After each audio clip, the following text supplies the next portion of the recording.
आता तू करणार आहे का मी करणार आहे? त्यातलं तुला जास्त कळतं का मला जास्त कळतं? हा, डोकं लाव की जरा.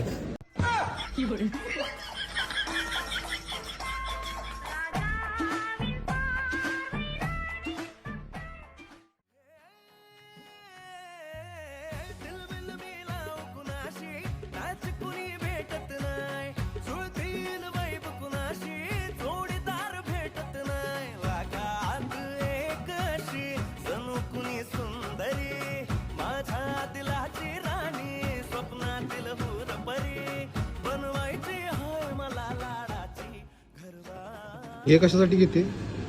हे सँडविच आणि पिझ्झा बनवताना. हा, म्हणजे बरोबर आम्ही डाएटवर असताना तुम्ही असलं खात बसणार ना.